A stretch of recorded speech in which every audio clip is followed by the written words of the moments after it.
diseñado para volver a instruir al clero en el rito del exorcismo. Un segundo, ¿quiere que sea exorcista? 2 meses en Roma no es mal sitio. Esto se grabó durante un exorcismo en Turín. Se le dislocó la mandíbula espontáneamente mientras rezaba el Padre Nuestro.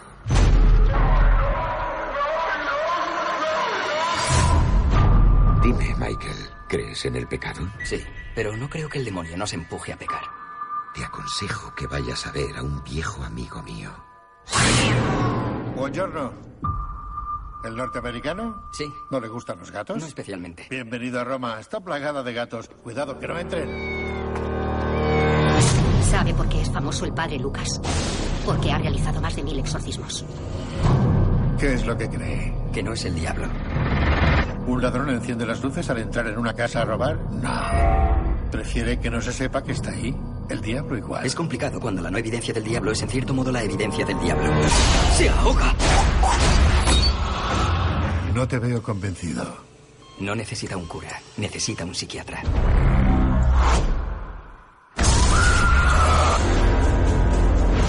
Ten cuidado, Michael.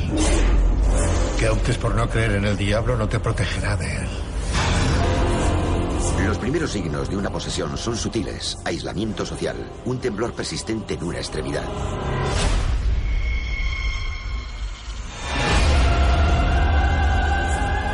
Michael, ¿qué me está pasando?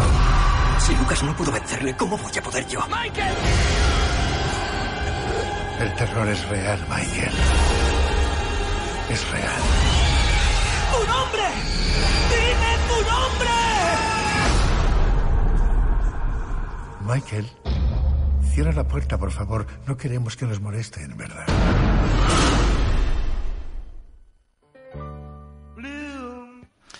Iván, muy buenas tardes. Buenas tardes. Y José Antonio Rodríguez Roca, muy buenas tardes. Hola, muy buenas tardes.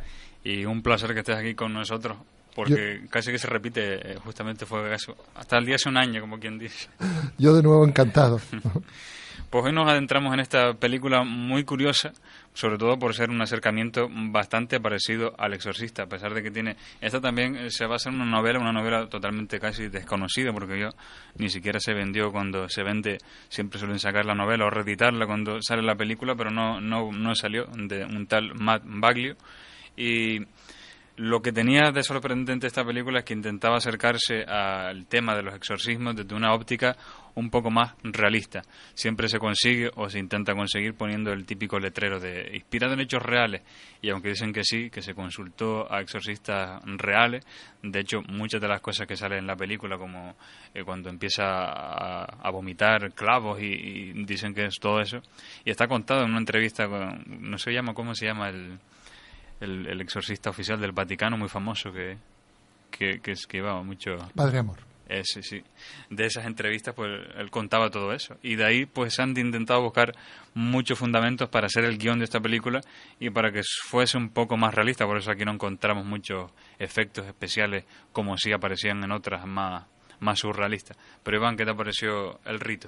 A mí me parece una película que no es mala, pero sí es vulgar y peca de un problema que suelen tener mucho las películas de terror actuales, y es que empieza muy bien y al final como que no saben de ninguna forma original de acabarla y siempre te acaba pareciendo que has visto la misma película. Sí que tienen un buen acierto, y es que al final en esta película no se utilizan excesivos efectos especiales y se intenta poner a la gente en tensión por medio del argumento, por medio de las luces, por medio del uso de cámaras, en vez de esos efectos especiales tan descarados que utilizan otras cintas. Sin embargo, eso no me parece una película demasiado destacable. Una película que puedes ver un sábado por la noche y poco más. Siempre será la vulgar copia del Exorcista. Si se dan cuenta, tiene todos los mismos elementos del Exorcista, es decir, el esqueleto es el mismo, el cura joven y el cura mayor, que es el experimentado, y el cura joven, el que tiene una crisis de fe. Ambos se encuentran y uno aprende del otro y el otro aprende del otro, y sin embargo tiene el único toque distinto con respecto al Exorcista, es que aquí no hay esa base por ejemplo, esa base más fantástica de lo que es un exorcismo, sino que aquí se intentó dar esa base realista, ¿no? Como que el exorcista no es una cosa de un día, como que tampoco hay cabezas dando vueltas, sino que incluso la muchacha era consciente, llegaba y le traía hasta un dulce, le traía al cura. Sí, pero por ejemplo, en la anterior se suponía que esos exorcismos eran extremadamente raros, ¿no? Pasaban una vez cada casi 30, 40, 50 años. Y lo que tenía el exorcista era ese diálogo ciencia-religión, ¿no? Aquí no hay eso. Aquí la ciencia ella se hace las preguntas y ella se las responde, ¿no? No hay ese diálogo. Y también al final me recuerda mucho las películas malas de detectives, ¿no? En la que se resuelve el enigma, el detective joven intenta llamar a sus superiores o intenta pedir ayuda que no es correspondida y tiene que encargarse él solo. Y eso es una parte que me dejó bastante mal sabor de boca. Sí, la pena de esta película es que va decayendo progresivamente, pero sí es verdad que empieza muy bien, empieza rodada en Roma y con un curso, que esto también es real, esto salió pues hará unos años, un curso que organizó el Vaticano para instruir al clero en el rito del exorcismo, que estaba bastante desacreditado. Escuchamos un fragmento y nos metemos ya a saco con el rito.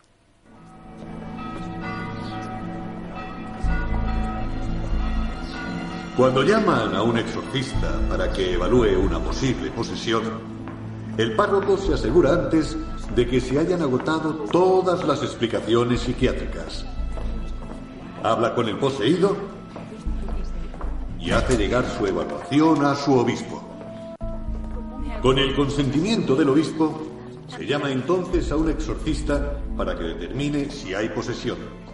A menudo los primeros signos de una posesión son sutiles: aislamiento social, apatía, un temblor persistente en una extremidad. Pueden pasar desapercibidos hasta que la víctima es totalmente poseída por el espíritu demoníaco. Esto se grabó durante un exorcismo en Turín.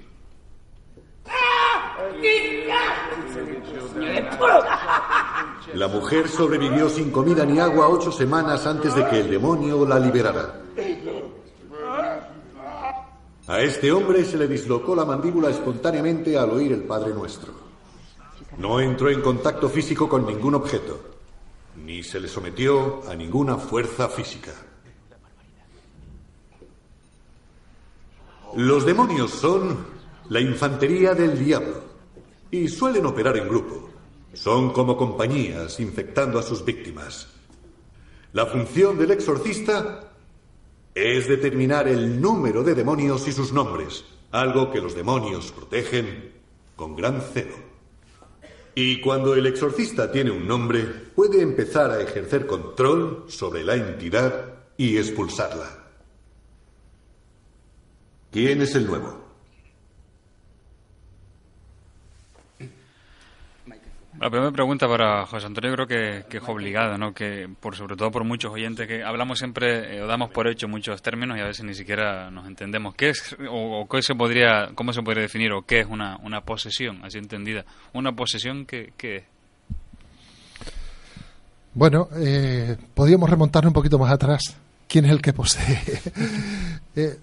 Hay una figura fundamental, una figura que de alguna forma aparece en todas las religiones, ¿no? Que es el mal personificado, el mal como potencia, incluso el mal como persona. Y el problema está en definir el mal, que es el mal con mayúscula, ¿no? Entonces, normalmente la tradición, la historia, ha recurrido a imágenes de nuestra experiencia inmediata para ir representando el mal, un mal que cada vez es más mal, que también aparece en la película y eran fenómenos simbólicos típicos de la tradición: moscas, serpientes, ranas, reptiles, toda esta simbología. De hecho, uno de los nombres que recibe el mal, por ejemplo, en la Biblia, es el Señor de las Moscas. Este tipo de simbología está siempre expresando lo negativo, lo oscuro, lo profundo, lo nefasto, lo podrido.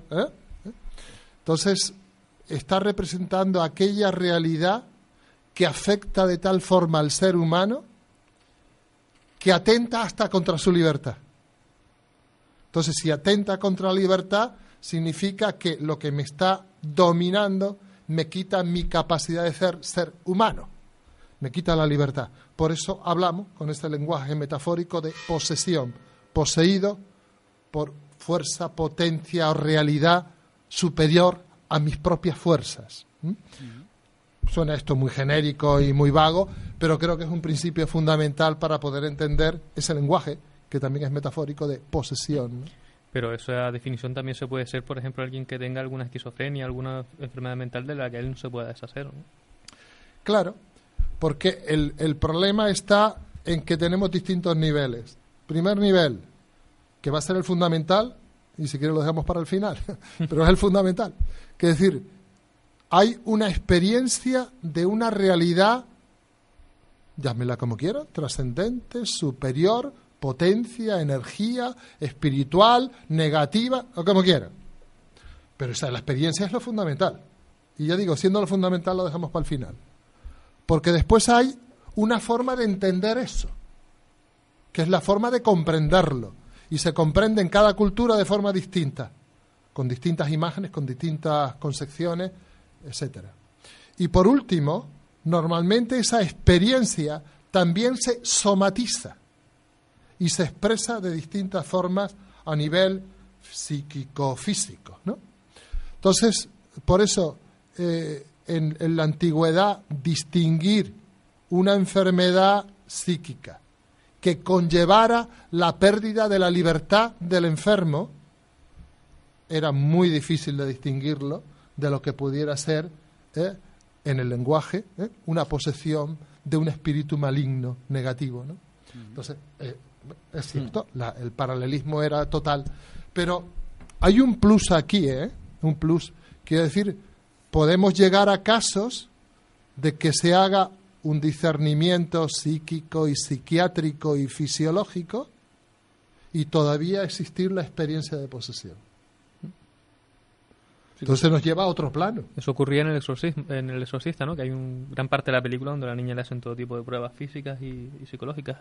Sí, porque ahí en el Exorcista se veía bien como que primero se agotaba todos los recursos de la ciencia y luego una escena que era muy muy simpática por lo que tenía que era el propio médico era el que le aconsejaba a la madre lleve a su hija a un curandero, porque el médico, desde su ignorancia, entre comillas, en todos estos temas, no sabe distinguir curandero, rabino y sacerdote. Entonces, lleve a su hija a un curandero, que ellos se dedican a eso, ¿no? Lo sorprendente es que esto todavía se sigue dando. Todavía se sigue dando, ¿eh? El fragmento que hemos escuchado, que es el curso del Vaticano a instruir al clero en el rito del exorcismo, es teológicamente real este fragmento que hemos escuchado con esas características y... Sí. Si contextualizo mejor, más amplio todavía puede ser quizás más interesante. Hasta el Vaticano II, que supone una reforma profunda en la Iglesia, todos los presbíteros, todos los sacerdotes recibían distintas órdenes antes de llegar al presbiterio, y una de ellas era la de exorcista. O sea que todo presbítero era también ordenado de exorcista. A partir del Concilio Vaticano II, esto se modifica y hay unos ministerios menores, pero básicamente las órdenes son de diácono y de presbítero, con lo cual no se ha hecho ya, no se hace una ordenación explícita de exorcismo.